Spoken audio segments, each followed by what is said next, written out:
যদি আমার একটা সন্তান যদি প্রতিবন্ধী হতো, যেটা আমি করতাম সেটাই আমি করবো ইনশাল্লাহ।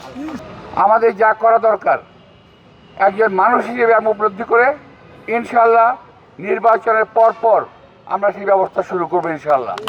বাক প্রতিবন্ধীকে আমরা সমাজের বোঝা হিসেবে দেখতে চাই না। এরা আমাদেরই সন্তান, এরা আমাদেরই ভাই, আমাদেরই আত্মীয়, এরা বোঝা নয়। সুতরাং তোমাদের দাবি দেওয়াগুলো আমি দেখলাম, আমার এই দাবি দেওয়ার কাগজের কোনো প্রয়োজন নাই। আমি তোমাদের প্রয়োজনটা আমি বুঝতে পারছি। যদি আল্লাহ তাআলা সুযোগ দেন ইনশাআল্লাহ তোমাদের যেটা প্রয়োজন আছে ইনশাআল্লাহ সেটা আমরা করবো।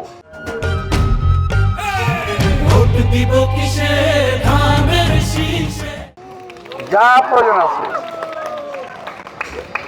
যদি সরকারে আসতে পারি আল্লাহর রহমতে, তাহলে তো অনেক ভালো হবে ইনশাআল্লাহ। যেটুকু বাকি আছে কাজ সেটুকু করবো। এবং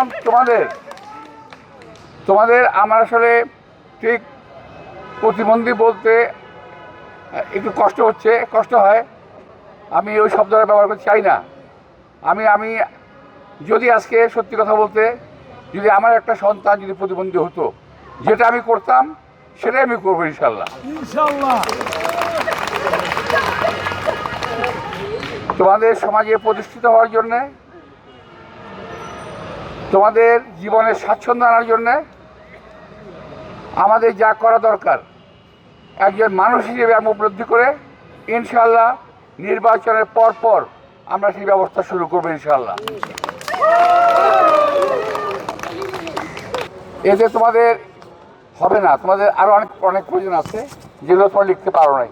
এই প্রয়োজনটা আমরা বুঝি, তোমাদের প্রয়োজনটা আমরা বুঝতে পারি এবং তোমাদের কষ্টটা আমি আসলে বুঝতে পারতাম, কিন্তু অন্তর দিয়ে অনুধাবন করতে পারি নাই। আমি খুবই দুঃখিত প্রার্থী।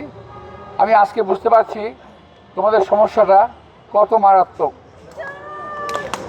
অনেক মারাত্মক এই সমস্যা।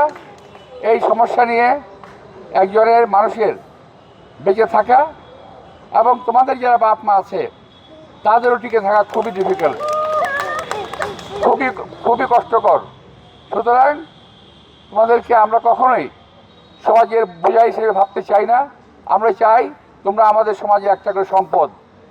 আমরা তোমাদেরকে প্রতিটি পরিবারের একজন সম্পদ হিসেবে আমরা গড়ে তুলতে চাই, ইনশাআল্লাহ গড়ে তুলব।